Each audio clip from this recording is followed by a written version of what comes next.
Biografi Syekhona Muhammad Kholil Bangkalan.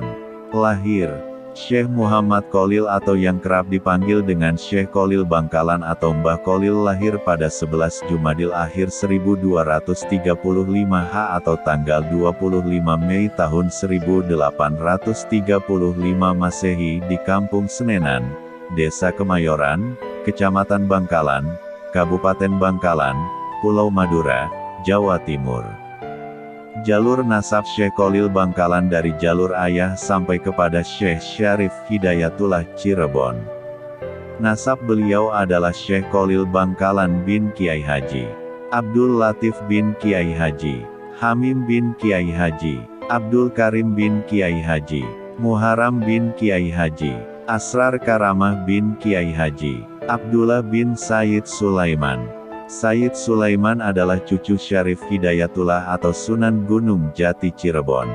Syarif Hidayatullah itu putra Sultan Umdatuddin Umdatullah Abdullah yang memerintah di Camcampa. Ayahnya adalah Sayyid Ali Nurul Alam bin Sayyid Jamaluddin Al-Kubra. Riwayat keluarga, menurut M. Zaini, dalam tesis genealogi pesantren di Bangkalan, studi genealogi Syekhona Kholil Bangkalan Madura yang dipublikasi UIN Sunan Ampel, runtutan nasab Syekhona dari jalur putra sebagai berikut: Kiai Kholil bin Kiai Abdul Latif bin Kiai Hamim bin Abdul Karim bin Kiai Muharram bin Kiai Asra Al-Karomah bin Kiai Abdullah bin Sayyid Sulaiman Mojo Agung yang merupakan cucu dari Sunan Gunung Jati atau Syarif Hidayatullah. Dalam penjabaran M. Zaini, Syekhona Kholil Bangkalan memiliki 9 istri yaitu: pertama, Raden Ayu Asek binti Lodrapati.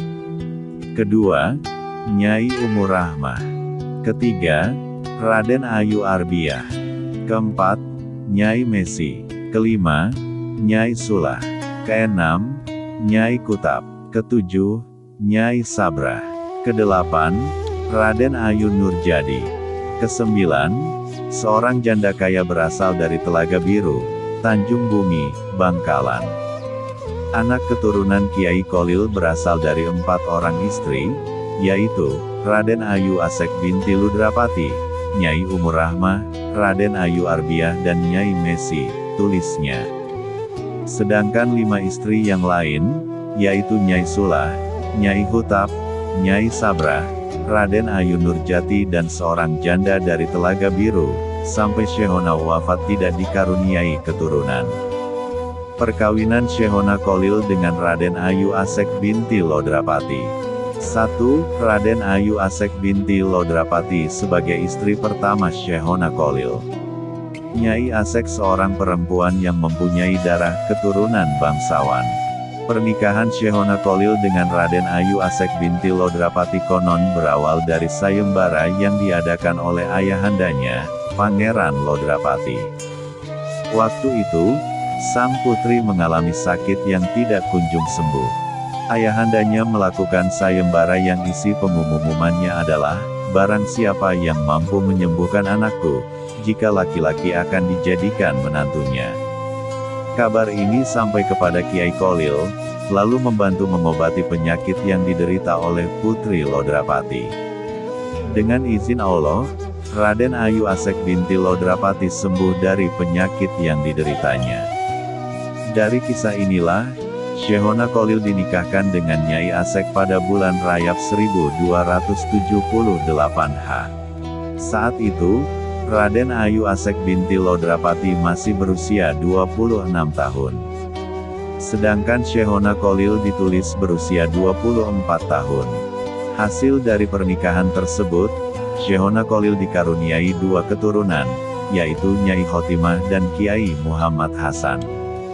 Anak pertama Syekhona Kholil, Nyai Khotimah, dinikahkan dengan Kiai Muhammad Toha bin Kahfal atau lazimnya dipanggil Kiai Muntaha, pada tahun 1290 H.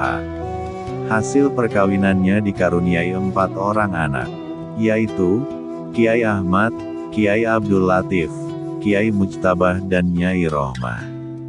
Sedangkan anak kedua Kiai Kholil yaitu Kiai Muhammad Hasan menikah dengan Nyai Karimah pada tahun 1316 H. tetapi pernikahan ini tidak dikarunia anak. 2. Ibu Nyai Rohmah, yang berasal dari Kemayoran, Labang Buta dekat dengan Pasar Seninan Bangkalan. Dari istri keduanya Kiai Kholil dikaruniai seorang putri bernama Nyai Rohmah. Putri Kiai Kholil yang semata wayang tersebut akhirnya dinikahkan dengan Kiai Muhammad Bakri, sehingga dari pasangan ini Kiai Kholil memiliki seorang cucu laki-laki bernama Muhammad Umar yang kemudian dinikahkan dengan Putri Haj Zahra bernama Romlah yang tinggal di utara alun-alun kota Bangkalan. Hasil pernikahan mereka dikaruniai 2 orang anak bernama Busri dan Nyai Saudah. Nyai Rohmah binti Kiai Kholil kemudian menikah lagi dengan H.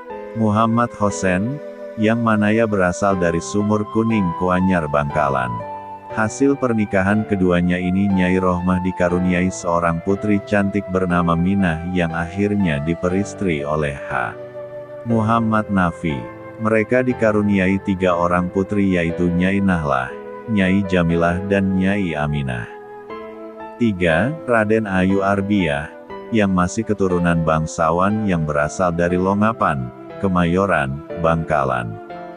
Hasil pernikahannya ini Kiai Kholil dikaruniai 2 orang anak yaitu Ahmad Baidowi dan Muhammad Imron. Akan tetapi, Ahmad Baidowi meninggal dunia pada usia 5 bulan. Sedangkan Muhammad Imron setelah menginjak kedewasaannya, memperistri seorang gadis yang berasal dari desa Sabreh. Gadis itu bernama Nyai Mutmainah. Kedua pasangan ini akhirnya dikaruniai anak 5 orang anak yaitu, Nyai Romlah, Nyai Aminah, Nyai Nadifah, Kiai Makmun dan Kiai Amin. Selain istri pertamanya Nyai Mutmainah, Kiai Imron juga memiliki istri yang lain, ia bernama Nyai Maimunah. Perkawinan dengan istri keduanya ini Kiai Imron dikaruniai anak 4 yaitu, Kiai Munawir, Nyai Naimah, Nyai Arfiah dan Nyai Jamaliyah. 4. Nyai Mesi adalah istri Kiai Kholil yang berasal dari daerah Sumur Kepek Labang Bangkalan. Pernikahan dengan Nyai Mesi, Kiai Kholil dikaruniai seorang putri yang bernama lahir Nyai Asma. Setelah anak gadisnya menginjak dewasa Nyai Asma dinikahkan dengan Kiai Muhammad Yasin. Hasil perkawinannya ini akhirnya dikaruniai 8 orang anak yaitu, Nyai Malihah, Kiai Kholil Yasin, Kiai Nasir Yasin, Nyai Badriah, Nyai Nailah, Nyai Asia, Nyai Karimah, Nyai Maimunah dan yang terakhir adalah Nyai Rabiatul Adawiyah. Wafat. Syekh Kholil Bangkalan wafat dalam usia 106 tahun, pada 29 Ramadan 1343 Hijrah, bertepatan dengan tanggal 23 April tahun 1925 Masehi. Jasadnya dikebumikan di Desa Mertajesa, Kecamatan Bangkalan. Sanad ilmu dan pendidikan beliau. Mengembara menuntut ilmu. Syekh Kholil Bangkalan memulai pendidikannya dengan belajar langsung kepada ayahnya. Beliau belajar ilmu fiqh dan nahwu. Berkat dari didikan ayahnya, sejak usia muda ia sudah hafal dengan baik 1002 bait Nazam Alfiyah Ibnu Malik. Setelah dididik, orang tua Syekh Kholil Bangkalan kecil kemudian mengirimnya ke berbagai pesantren untuk menimba ilmu.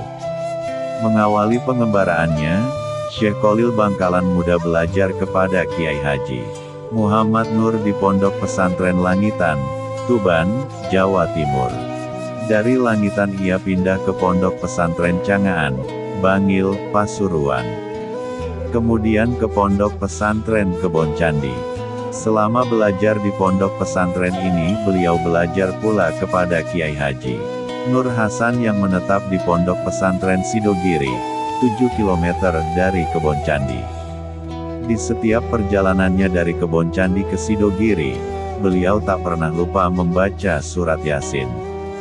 Sewaktu menjadi santri, Syekh Kholil Bangkalan telah menghafal beberapa matan, seperti matan Alfiyah Ibnu Malik. Di samping itu ia juga merupakan seorang hafiz Al-Quran dan mampu membaca Al-Quran dalam qiraat sab'ah. Saat usianya mencapai 24 tahun setelah menikah, Syekh Khalil Bangkalan memutuskan untuk pergi ke Makkah. Untuk ongkos pelayaran bisa beliau tutupi dari hasil tabungannya selama nyantri di Banyuwangi, sedangkan untuk makan selama pelayaran, konon Syekh Khalil Bangkalan berpuasa. Hal tersebut dilakukannya bukan dalam rangka menghemat uang, akan tetapi untuk lebih mendekatkan diri kepada Allah agar perjalanannya selamat.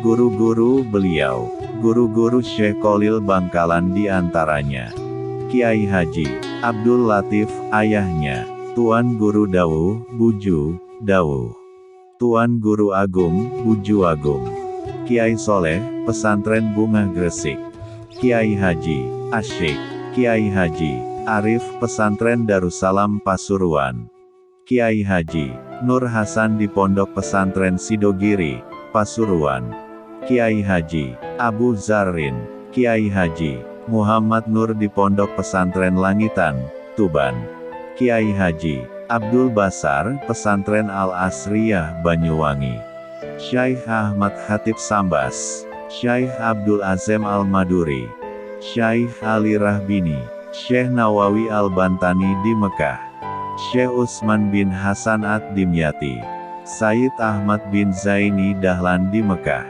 Syekh Mustafa bin Muhammad Al-Afifi Al-Maki di Mekah, Syekh Abdul Hamid bin Mahmud Asis Syarwani di Mekah. Mendirikan pesantren. Pesantren Syaikhona Khalil didirikan langsung oleh Syaikhona di Bangkalan.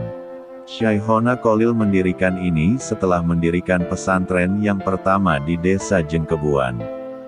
Akan tetapi setelah putrinya, Siti Hatimah, dinikahkan dengan keponakannya sendiri, yaitu Kiai Muntaha Muhammad Taha, pesantren di Desa Cengkubuan itu kemudian diserahkan kepada menantunya tersebut. Akhirnya Kiai Khalil pada tahun 1861 mendirikan pesantren lagi di daerah Kademangan, hampir di pusat kota sekitar 200 meter sebelah barat alun-alun kota Kabupaten Bangkalan. Letak pesantren yang baru itu hanya selang 1 kilometer dari pesantren lama dan desa kelahirannya. Pesantren yang terakhir ini kemudian dikenal sebagai pesantren Syaikhona Khalil I. Penerus beliau, putera-puteri beliau, Nyai Haji Khotimah Kiai Muhammad Toha bin Kahfal atau lazimnya dipanggil Kiai Muntaha, pada tahun 1290-H. Hasil perkawinannya dikaruniai 4 orang anak, yaitu 1. Kiai Ahmad, 2. Kiai Abdul Latif, 3. Kiai Mujtabah, 4. Nyai Rohmah. Kiai Haji Muhammad Hasan menikah dengan Nyai Karimah pada tahun 1316-H, tetapi pernikahan ini tidak dikarunia anak. Nyai Haji Rohmah dinikahkan dengan Kiai Muhammad Bakri, sehingga dari pasangan ini Kiai Khalil memiliki seorang cucu laki-laki bernama 1. Kiai Haji Muhammad Umar. Kiai Haji Muhammad Imron menikah dengan seorang gadis yang berasal dari desa Sabreh. Gadis itu bernama Nyai Mutmainah. Kedua pasangan ini akhirnya dikaruniai anak 5 orang anak yaitu 1. Nyai Romlah, 2. Nyai Aminah, 3. Nyai Nadifah, 4. Kiai Makmun, 5. Kiai Amin. Selain istri pertamanya Nyai Mutmainah, Kiai Imron juga memiliki istri yang kedua, ia bernama Nyai Maimunah. Perkawinan dengan istri keduanya ini Kiai Imron dikaruniai anak 4 yaitu 1. Kiai Munawir, 2. Nyai Naimah, 3. Nyai Arfiah, 4. Nyai Jamaliyah. Nyai Haji Asma menikah dengan Kiai Muhammad Yasin. Hasil perkawinannya ini akhirnya dikaruniai 9 orang anak yaitu 1. Nyai Malihah, 2. Kiai Khalil Yasin, 3. Kiai Nasir Yasin, 4. Nyai Badriyah, 5. Nyai Nailah, 6. Nyai Asia, 7. Nyai Karimah, 8. Nyai Maimunah, 9. Nyai Rabiatul Adawiyah. Murid-murid beliau. Berkat kedalaman ilmu yang dimiliki oleh Syekh Khalil Bangkalan, beliau telah berhasil mencetak murid-muridnya menjadi tokoh, ulama, kiai, dan para pendiri pondok pesantren. Murid-murid beliau diantaranya: 1. Kiai Haji Muhammad Hasan Sepuh, pendiri pesantren Zainul Hasan Genggong, Probolinggo. 2. Kiai Haji Hashim Asy'ari, pendiri Nahdlatul Ulama, pendiri pondok pesantren Tebu Ireng, Jombang. 3. Kiai Haji Abdul Wahab Casbullah, pengasuh pondok pesantren Tambak Beras, Jombang. 4. Kiai Haji Bisri Syansuri, pengasuh pondok pesantren Denanyar, Jombang. 5. Kiai Haji Manaf Abdul Karim, pendiri pondok pesantren Lirboyo, Kediri. 6. Kiai Haji Masum, pendiri pondok pesantren Al-Hidayat Lasem, Rembang. 7. Kiai Haji Munawir, pendiri pondok pesantren Al-Munawir Krapyak, Yogyakarta. 8. Kiai Haji Bisri Mustafa, pendiri pondok pesantren Rautlatut Talibin, Rembang. 9. Kiai Haji Nawawi, pengasuh pondok pesantren Sidogiri, Pasuruan. 10. Kiai Haji Muhammad Sidik, pengasuh pondok pesantren Islam As-Sidiki Putra, Jember. 11. Kiai Haji As'ad Syamsul Arifin, pengasuh pondok pesantren Salafiyah Syafi'iyah, Asem Bagus, Situbondo. 12. Kiai Haji Abdul Majid, pendiri pondok pesantren Mambaul Ulum Bata-Bata Pamekasan. 13. Kiai Haji Toha, pendiri pondok pesantren Bata-Bata, Pamekasan. 14. Kiai Haji Abi Sujak, pendiri pondok pesantren Asta Tinggi, Kebun Sumeneb. 15. Kiai Haji Usi Muni, pendiri pondok pesantren Pandian, Sumeneb. 16. Kiai Haji Zaini Munim, pesantren Nurul Jadid, Probolinggo. 17. Kiai Haji Khozin Buduran, Sidoarjo. 18. Kiai Haji Abdullah Mubarak, pendiri pondok pesantren Suryalaya, Tasikmalaya. 19. Kiai Haji Mustafa, pendiri pondok pesantren Macan Putih, Blambangan. 20. Kiai Haji Asy'ari, pendiri pondok pesantren Darut Tolabah, Wonosari, Bondowoso. 21. Kiai Haji Said Ali Bafaki, pendiri pondok pesantren Loloan Barat, Bali. 22. Kiai Haji Ali Wafa, Tempurejo, Jember. 23. Kiai Haji Munajat Kertosono, Nganjuk. 24. Kiai Haji Abdul Fatah, pendiri pondok pesantren Al-Fatah, Tulungagung. 25. Kiai Haji Zainul Abidin, Kraksaan, Probolinggo. 26. Kiai Haji Zainuddin, Nganjuk. 27. Kiai Haji Abdul Hadi, Lamongan. 28. Kiai Haji Zainur Rasyid, Kironggo, Bondowoso. 29. Kiai Haji Karimulo, pendiri pondok pesantren Curah Damai, Bondowoso. 30. Kiai Haji Muhammad Thohir Jamaluddin, pendiri pondok pesantren Sumber Gayam, Madura. 31. Kiai Haji Hasan Mustafa, Garut. 32. Kiai Haji Raden Fakih Mas Kumambang, Gresik. 33. Ir. Soekarno, Presiden Republik Indonesia pertama, menurut penuturan Kiai Haji As'ad Samsul Arifin, Bung Karno meski tidak resmi sebagai murid Syekh Kholil, namun ketika sowan ke Bangkalan, Syekh Kholil memegang kepala Bung Karno dan meniup ubun-ubunnya. Kisah-kisah dengan para muridnya. Adapun cerita Syekh Kholil dengan murid-muridnya adalah sebagai berikut. 1. Kiai Haji Masum Lasem. Kiai Masum Lasem, Rembang, dikurung, disuruh ngajar dan didoakan. Dalam buku Manaqib Mbah Masum Lasem diceritakan bahwa suatu hari Syekh Kholil Bangkalan meminta santrinya untuk membuat kurungan ayam jago sebab akan datang jagoan dari tanah Jawa ke Bangkalan.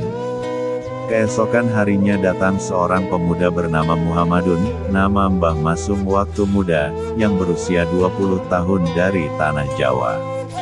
Oleh Syekh Kholil, pemuda itu diminta masuk ke dalam kurungan ayam jago yang telah dibuat santrinya. Dengan penuh takzim pemuda itu pun masuk dan duduk berjongkok ke dalam kurungan ayam jago. Syekh Kholil kemudian berkata kepada santri-santrinya, "Inilah yang kumaksudkan sebagai ayam jago dari tanah Jawa yang kelak akan menjadi jagoan tanah Jawa." Pada awal nyantri, Mbah Lasem malah disuruh mengajarkan alfiyah kepada santri-santri Syekh Kholil di dalam kamar yang tidak ada penerangnya. Mbah Masum hanya nyantri selama 3 bulan. Ketika hendak pulang, Mbah Kholil memanggilnya seraya mendoakannya dengan doa sapu jagat. Saat Mbah Masum melangkah pergi beberapa meter, ia dipanggil kembali oleh Syekh Kholil lalu didoakan dengan doa yang sama. Hal ini terjadi berulang hingga 17 kali. 2. Kiai Haji Hasyim Asy'ari. Kiai Hasyim Asy'ari, Tebuireng, Jombang, disuruh manjat angon dan masuk septic tank. Ketika awal nyantri, Hasyim Asy'ari muda disuruh naik ke atas pohon bambu, sementara Syekh Kholil terus mengawasi dari bawah sembari memberi isyarat agar terus naik dan tidak boleh turun sampai ke pucuk pohon bambu tersebut. Kiai Hasyim dengan takzim terus naik sesuai perintah gurunya. Begitu sampai di pucuk, Syekh Kholil mengisyaratkan agar Kiai Hasyim langsung loncat ke bawah. Tanpa pikir panjang Kiai Hasyim langsung meloncat dan selamat. Ternyata hal tersebut hanya ujian kepatuhan seorang santri kepada kiainya. Sebagai murid, Kiai Hasyim tidak pernah mengeluh ketika disuruh apapun oleh gurunya, termasuk ketika disuruh menggembalakan kambing dan sapi, mencari rumput dan membersihkan kandang. Ia menerima titah gurunya itu sebagai khidmat, dedikasi, kepada sang guru. Selain itu, saat Syekh Kholil kehilangan cincin pemberian istrinya yang jatuh di kamar mandi, Kiai Hasyim memohon izin untuk mencarinya. Setelah diizinkan, sejurus kemudian beliau masuk ke septic tank dan mengeluarkan isinya. Setelah dikuras seluruhnya, dan badan Kiai Hasyim penuh dengan kotoran, akhirnya cincin milik gurunya berhasil ditemukan. Betapa senang sang guru melihat muridnya telah berhasil mencarikan cincinnya hingga terucap doa, "Aku ridha padamu wahai Hasyim, kudoakan dengan pengabdianmu dan ketulusanmu, derajatmu ditinggikan. Engkau akan menjadi orang besar, tokoh panutan, dan semua orang cinta padamu." 3. Kiai Haji Wahab Casbullah. Kiai Wahab Casbullah, Tambak Beras, Jombang, dianggap macan. Pada suatu hari di bulan Syawal, Syekh Kholil memanggil semua santri dan memerintahkan agar penjagaan pondok diperketat karena tidak lama lagi akan ada macan masuk ke pondok. Sejak itu, setiap hari semua santri melakukan penjagaan yang ketat di pondok pesantren. Hal ini dilakukan karena di dekat pondok pesantren ada hutan rimba, sehingga khawatir jika ada macan muncul dari hutan tersebut. Setelah beberapa hari ternyata macan yang ditunggu-tunggu tidak juga muncul. Pada minggu ketiga, Syekh Kholil memerintahkan para santri untuk berjaga ketika ada pemuda kurus, tidak terlalu tinggi dan membawa tas koper seng masuk ke komplek pondok pesantren. Begitu sampai di depan rumah Syekh Kholil, pemuda itu mengucapkan salam. Mendengar salam pemuda tersebut, Syekh Kholil justru malah berteriak memanggil para santrinya, "Hai santri-santri, macan. Macan, ayo kepung, jangan sampai masuk ke pondok." Mendengar teriakan Syekh Kholil, serentak para santri berhamburan membawa apa saja yang bisa dibawa untuk mengusir pemuda tersebut. Para santri yang sudah membawa pedang, celurit, tongkat mengerubuti macan, yang tidak lain adalah pemuda itu. Muka pemuda itu menjadi pucat pasi ketakutan.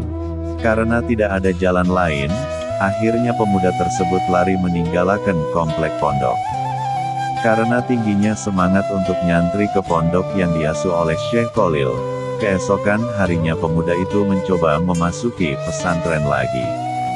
Meskipun begitu, dirinya tetap memperoleh perlakuan yang sama seperti sebelumnya. Karena rasa takut dan kelelahan akhirnya pemuda tersebut tidur di bawah kentongan yang ada di musala pesantren. Ketika tengah malam, dirinya dibangunkan dan dimarah-marahi oleh Syekh Khalil. Meski demikian, setelah itu dirinya diajak oleh Syekh Khalil ke rumahnya dan dinyatakan sebagai salah satu santri dari pondok yang beliau pimpin. Sejak itu, pemuda tersebut resmi sebagai santri pondok. Pemuda yang dimaksud itu adalah Abdul Wahab Hasbullah yang menjadi salah satu pendiri NU.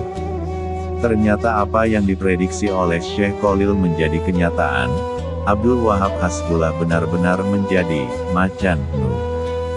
4. Kiai Haji Asad. Kiai Asad, Asem Bagus, Situbondo, Uang Barakah. Ketika Kiai Asad masih menjadi santri Syekh Khalil, ia pernah disuruh mengantarkan tongkat ke Kiai Hashim Asy'ari di Jombang. Di lain hari ia disuruh mengantarkan tasbih kepada Kiai Hashim juga. Syekh Khalil hanya memberikan bekal beberapa uang logam. Ketika Kiai Asad naik bas atau kereta, bola-balik kondektur tidak menagih tiket kepadanya.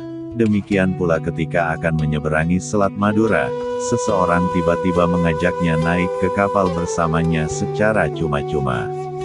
Setelah turun dari kapal, beliau kembali ditawari naik kendaraan ke Jombang. Beliau menerima tawaran ini dengan rasa syukur. Kiai Asad yakin hal ini karena doa dan barakah dari sang guru melalui uang logam yang diberikan Syekh Khalil. 5. Kiai Haji Bahar Sidogiri. Kiai Bahar Sidogiri, Pasuruan, mimpi basah. Pada suatu pagi, seorang santri bernama Bahar dari Sidogiri merasa gundah karena tidak bisa salat subuh berjamaah. Bahar absen salat jamaah bukan karena malas, tetapi disebabkan halangan junub. Pasalnya, semalam Bahar bermimpi tidur dengan seorang wanita. Sangat dipahami kegundahan Bahar, sebab wanita itu adalah istri Syekh Khalil, gurunya. Menjelang subuh, terdengar Syekh Khalil marah besar sambil membawa sebilah pedang seraya berucap, "Santri kurang ajar. Santri kurang ajar." Para santri yang sudah ke masjid untuk salat berjamaah merasa heran dan bertanya-tanya siapa yang dimaksud santri kurang ajar itu. Subuh itu Bahar memang tidak ikut salat berjamaah, tetapi bersembunyi di belakang pintu masjid.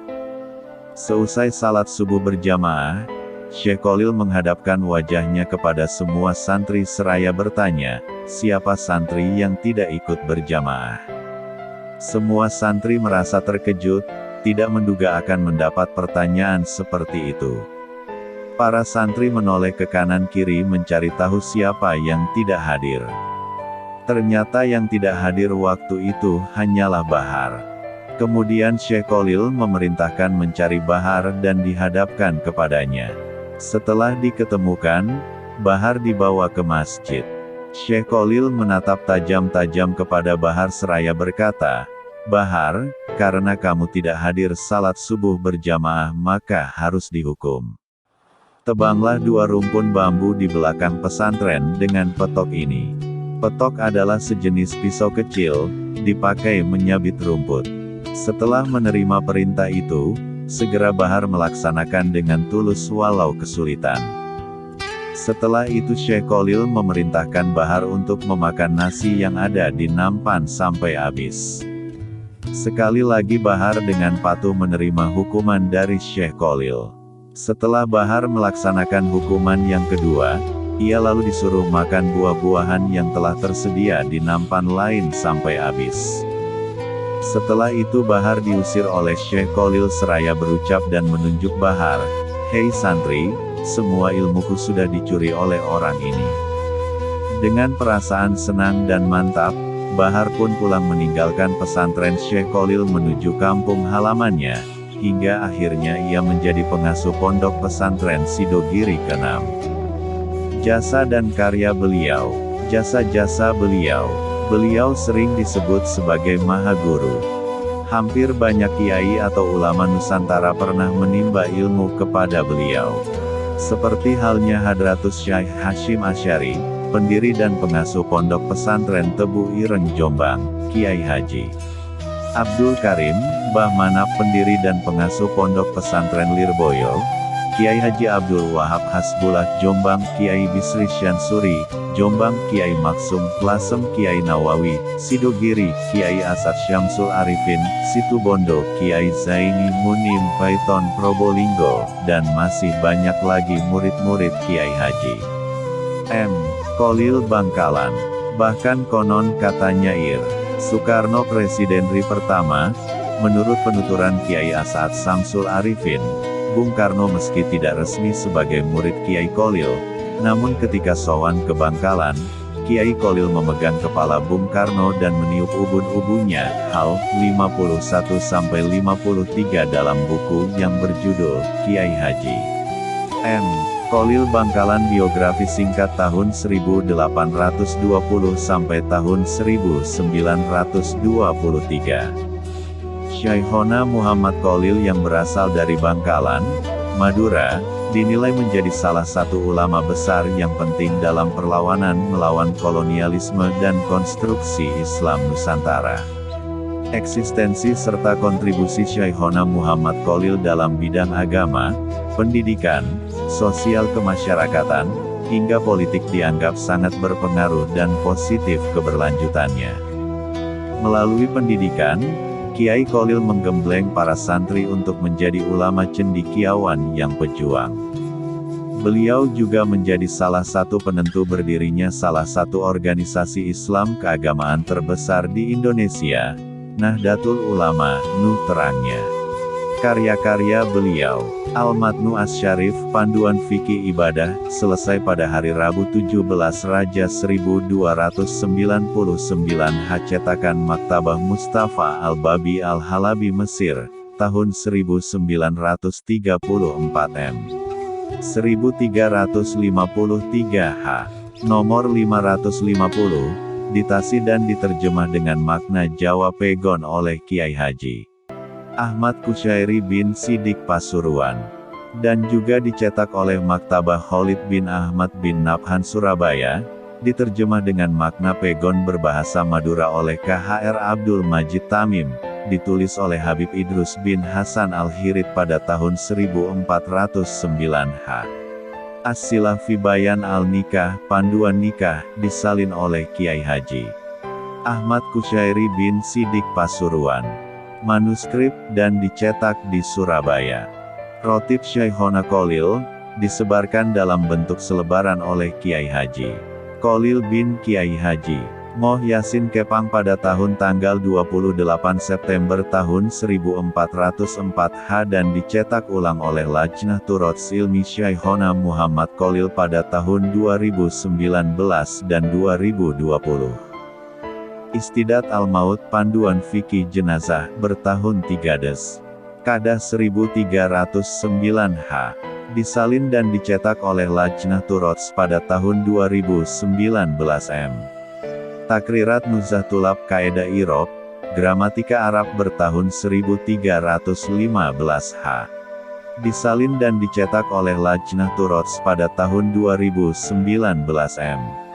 Albina, Dimna Tadrib wa Mumarasah, Ilmu Saraf, bertahun tanggal 3 Oktober tahun 1309 H. Disalin dan dicetak oleh Lajnah Turots pada tahun 2020 M. Takrirat Mat Al-Izi, Ilmu Saraf, bertahun 1309 H. Disalin dan dicetak oleh Lajnah Turots pada tahun 2020. Tafsir Al-Halil, terjemah lengkap Al-Quran dengan makna Jawa Pegon dan catatan pinggir, bertahun 1320 H. Muktasahar Fiqh Ibadah, lengkap dengan makna Jawa Pegon, bertahun 13 Ramadan 1308 H. Buku khutbah, memuat 1 khutbah Jumat, dan 2 khutbah untuk 2 hari raya, bertahun Jumat 19 Ramadan 1323 H. Buku zikir dan wiridan, bertahun Ramadan 1323 H. Al-Awamil, makna pego Jawa dan takrir, nahwu tingkat dasar, bertahun 1309 H. Takrirat Mat al-Ajurrumiyah dan makna pego Jawa, nahwu tingkat dasar, bertahun 1309 H. Takrirat Alfiyah dan makna pego Jawa, nahwu tingkat lanjutan, bertahun malam Senin Des. Kadah 1311 H. Ditemukan di Zuriyah Kiai Haji Rawi Mancengan Bangkalan. Takrirat Alfiyah dan makna pego Jawa, bertahun 3 Ramadan 1314 H. Ditemukan di Zuriyah Kiai Haji Nawawi Melonggo Jepara. Jauhara Al-Tauhid dan makna pego Jawa, ilmu Tauhid. Betu al-Amali dan makna pego Jawa. Kitab Wasiat Bitakwa Allah, dan makna pego Jawa, bertahun 1308 H. Maulid Al-Barzanji dan makna. Kasidah Hubili Sayyidana Muhammad dan makna, bertahun 1309 H. Takrirat Nasham Al-Jazariyah, ilmu tajwid, bertahun 1314 H. Kisah teladan santri yang mandiri. Sebenarnya, bisa saja Mbah Kholil muda tinggal di Sidogiri selama nyantri kepada Kiai Nur Hasan, tetapi ada alasan yang cukup kuat bagi dia untuk tetap tinggal di Kebon Candi. Meskipun Mbah Kholil muda sebenarnya berasal dari keluarga yang dari segi perekonomiannya cukup berada. Ini bisa ditelisik dari hasil yang diperoleh ayahnya dalam bertani. Akan tetapi, Mbah Kholil muda tetap saja menjadi orang yang mandiri dan tidak mau merepotkan orang tuanya. Karena itu, selama nyantri di Sidogiri, Mbah Kholil tinggal di Kebon Candi agar bisa nyambi menjadi buruh batik. Dari hasil menjadi buruh batik itulah dia memenuhi kebutuhannya sehari-hari. Sewaktu menjadi santri Mbah Kholil telah menghafal beberapa matan, seperti matan Alfiyah Ibnu Malik tata bahasa Arab. Di samping itu beliau juga seorang hafiz Al-Quran. Beliau mampu membaca Al-Quran dalam qiraat sab'ah, 7 cara membaca Al-Quran. Kemandirian Mbah Kholil muda juga nampak ketika beliau berkeinginan untuk menimba ilmu ke Mekah. Karena pada masa itu, belajar ke Mekah merupakan cita-cita semua santri. Dan untuk mewujudkan impiannya kali ini, lagi-lagi Mbah Kholil muda tidak menyatakan niatnya kepada orang tuanya, apalagi meminta ongkos kepada kedua orang tuanya. Menabung untuk menuntut ilmu ke Mekah. Kiai Kholil muda adalah sosok pemuda yang mandiri. Pada saat itu, dirinya ingin melanjutkan menuntut ilmu ke Mekah, Arab Saudi. Tetapi tidak ingin meminta biayanya kepada orang tua. Untuk mewujudkan hal tersebut, Kiai Kholil sebelum berangkat ke Mekah terlebih dahulu ngaji di Pondok Pesantren Banyuwangi. Di pondok tersebut, beliau juga bekerja di kebun pengasuh pondok. Dengan bekerja di kebun sebagai pemetik buah kelapa, beliau dibayar 2,5 sen setiap pohon kelapa. Dengan penghasilan tersebut, uang yang didapatkannya ditabung untuk biaya menuntut ilmu ke Mekah. Selain itu, untuk makan sehari-hari, beliau menjadi khodim di dalam pondok pesantren dengan mengisi bak mandi, mencuci pakaian dan melakukan pekerjaan yang lain. Selain itu, Kiai Kholil juga menjadi juru masak bagi teman-temannya. Dengan seperti itu dirinya bisa mendapatkan makan dengan gratis. Karomah. Berikut adalah karamah yang dengan kehendak Allah SWT, yang dimiliki oleh Syekh Kholil Al-Bangkalani. Ke Mekah naik KEROCOK. Suatu sore di pinggir pantai daerah Bangkalan, Syekh Kholil ditemani oleh Kiai Haji Syamsul Arifin ayahanda dari Kiai Asad Situbondo. Bersama sahabatnya itu, mereka berbincang-bincang tentang pengembangan pesantren dan persoalan umat Islam di daerah Pulau Jawa dan Madura. Persoalan demi persoalan dibicarakan, Tak terasa saking asyik berdiskusi matahari hampir terbenam. Padahal mereka belum melaksanakan salat asar, sementara waktunya hampir habis sehingga tidak mungkin melaksanakan salat asar dengan sempurna dan khusyuk. Akhirnya Syekh Khalil memerintah Kiai Syamsul Arifin untuk mengambil kerocok, sejenis daun aren yang dapat mengapung di atas air, untuk dipakai perjalanan menuju Makkah. Setelah mendapatkan kerocok, lantas Syekh Khalil menatap ke arah Makkah. Tiba-tiba kerocok yang ditumpanginya berjalan dengan cepat menuju Makkah. Sesampainya di Makkah, azan asar baru saja dikumandangkan. Setelah mengambil wudhu, Syekh Khalil dan Kiai Syamsul Arifin segera menuju saf pertama untuk melaksanakan salat asar berjamaah di Masjidil Haram. Mengobati anak pecandu gula, dikisahkan oleh Kiai Haji Abdullah Syamsul Arifin, Ketua PCNU Jember. Terdapat seorang warga yang mempunyai anak dengan kelainan hobi mengonsumsi gula berlebih. Bahkan setiap hari anak tersebut bisa menghabiskan sekian kilo gula pasir. Akhirnya ayah anak itu nyabis sowan ke Syekh Khalil Bangkalan. Di hadapan Syekh Khalil ia mengeluh soal kebiasaan anaknya menyantap gula. Ia berharap agar sang Syekh berkenan menyembuhkan penyakit yang mendera anaknya. Namun Syekh Khalil malah menjawab permohonan si ayah dengan menyuruhnya datang kembali 1 minggu kemudian. Tamu tersebut pamit. Namun sejak saat itu kebiasaan si anak semakin menjadi-jadi dan semakin banyak gula yang dihabiskan setiap hari, dimakan begitu saja. Sang ayah tetap memenuhi perintah Syekh Khalil untuk datang kembali ke rumahnya seminggu kemudian. Setelah pertemuan yang kedua, anak tersebut berhenti total mengonsumsi gula.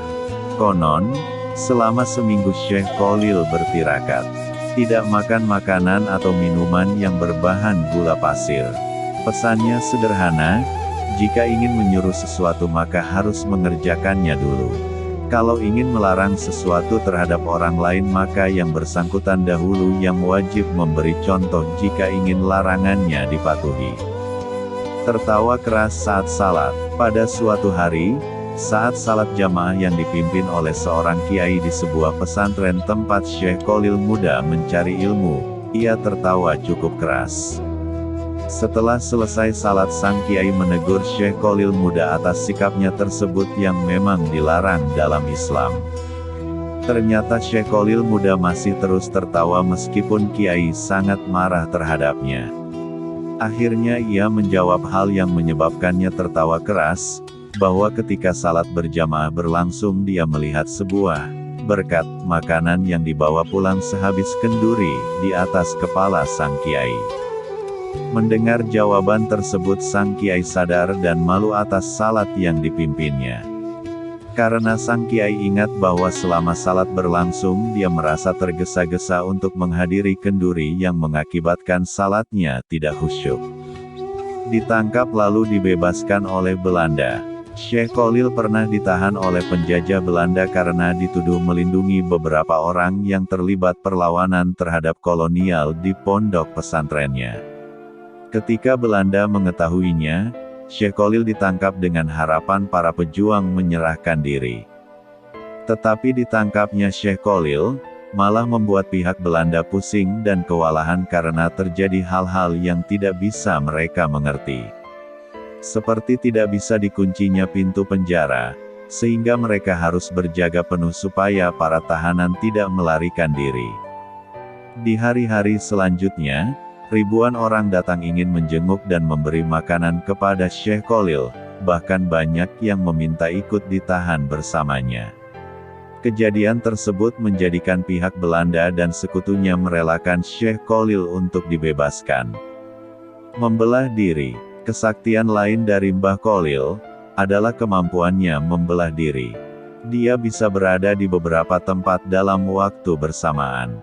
Pernah ada peristiwa aneh saat beliau mengajar di pesantren. Saat berceramah, Mbah Khalil melakukan sesuatu yang tak terpantau mata. Tiba-tiba baju dan sarung beliau basah kuyup, cerita Kiai Haji Gosi. Para santri heran. Sedangkan beliau sendiri cuek, tak mau menceritakan apa-apa. Langsung ngeloyor masuk rumah, ganti baju. Teka-teki itu baru terjawab setengah bulan kemudian. Ada seorang nelayan sowan ke Mbah Kholil. Dia mengucapkan terima kasih, karena saat perahunya pecah di tengah laut, langsung ditolong Mbah Kholil. Kedatangan nelayan itu membuka tabir. Ternyata saat memberi pengajian, Mbah Kholil dapat pesan agar segera ke pantai untuk menyelamatkan nelayan yang perahunya pecah. Dengan karomah yang dimiliki, dalam sekejap beliau bisa sampai laut dan membantu si nelayan itu, papar Kiai Haji Gozi yang kini tinggal di Wedomartani Ngemplak Sleman ini. Terima kasih, semoga bermanfaat.